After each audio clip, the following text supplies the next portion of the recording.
Congratulations for this endorsement. And 4 Thank years na kayo. you. Anong feeling na 5-4 na taon na and pinapirma ka na rin panibagong 2 taon pa? Oo nga, syempre nakakataba ng puso na itong mga produkto na ito na ini-endorso ko ay patuloy na nagtitiwala pa rin sa akin. At ang maganda kasi niyan, hindi lang siguro para sa akin kasi ang ganda rin ng mga advocacy nila tungkol sa mga kababaihan, how to glow, hindi lang panglabas, kundi pangloob lalo na.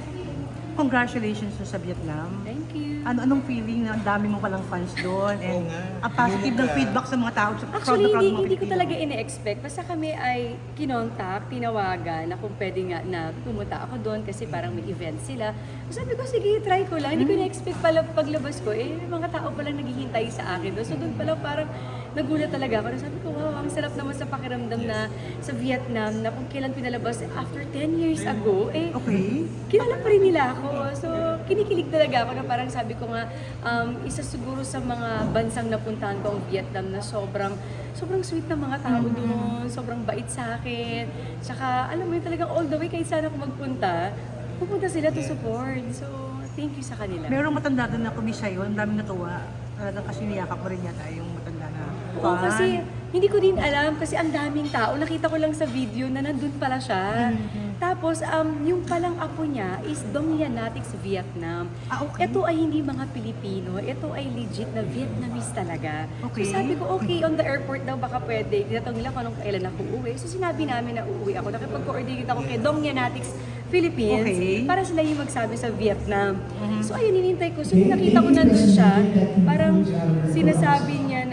sinasabi niya na parang ang tagal niyang hinintay na makita ako. Actually, naiyak ako kasi sabi nila sa akin, hindi nila alam kung kailan daw ako babalik. Sana daw buhay pa siya pag bumalik Ay, talaga, ako. sabi mo? Oo. So, at least diba nabigyan ng chance na makita kami. Marian, parang sa social media more on fashion yung nakikita namin. Nag-enjoy ka ba ng ginagawa yung fashion? Hindi page naman, mo? nagkataon lang siguro. Oo. Nagkataon lang siguro na in-invite ako na gano'n. Tapos yung iba, nagkataon din na fashion ba yun? Pero Uy, na-enjoy ganun. mo siya?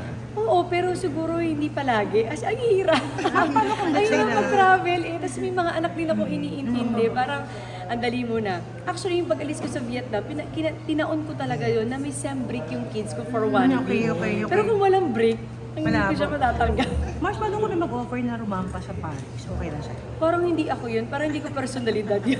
Ay, hindi mo na- Wag na, wag na Ayaw mo yun. doon? Hindi Ayaw ako. mo Pero eh. may mga international brands yung tatap sa'yo, like Gucci, diba? Oo, pero pag mga ganun, okay naman ako. Actually, ini-invite din talaga ako. Pero sabi ko nga, depende pa rin sa schedule. Siyempre, priority ko pa rin yung nandito ako para sa mga kids ko. Ngayon, kung may chance, bakit hindi?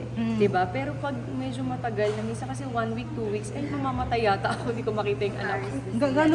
Gano'ng support niya sa'yo? Gano'ng ka-proud si Dong dun sa... Actually, Vietnam mo? nakakatawa kasi sabi ko, live, ito si Hashik, manood kayo. May pasok yung mga bata yata Sayang. kinabukasan. May video silang sinend sa akin, nanonood. Tapos yung mga anak ko niloloko, Chin, what's that, mama? We cannot understand you. Sabi ko, kasi may nagturo sa akin na taga-Vietnamese. Sabi ko, parang gusto ko magsalita sa language mo. Since hindi na ako comfortable na magsalita ng kung ano-ano, i-try ko kayo magsalita sa ay talaga, sabi niyo matutuwa yung mga tao. Pero sabi ko, hindi ko alam kung mapopronounce ko siya ng tama. Tama. Pero nag-try ako. Pero yung feedback sa akin, sobrang appreciate daw nila na kahit hindi ko lengguwahe, ginawa ko daw sabihin sa kanila. So yung mga anak ko nakalagay doon, nagbi-video parang, I'm proud of you, mama. Si Ding Dong, malamang, sobra-sobra, no? Oo, so sobrang naging happy sila para sa akin. Project na lang. Nasa na Marian, nagbalik na yung PBB. Willing ka bang mag-house guest sa Pinoy? Give it a try. Give it a chance. Papalabasin ko si kuya. Kasama daw yung kids. Pero Mars projects, wala bang gagawin? Namiss ka na ng Projects, mga- hindi ko alam kung pwede nang sabihin. Baka mag-pre-up eh. Oo. Pero may mga aabangan. May mga Christmas plans na lang pala. Wala, ganun pa rin pag Christmas kasi sama-sama kami ng family eh. As in, family ni Dong with my family. All together talaga yan. Every year, ganun kami. Ganun kayo. Thank you. Maraming salamat.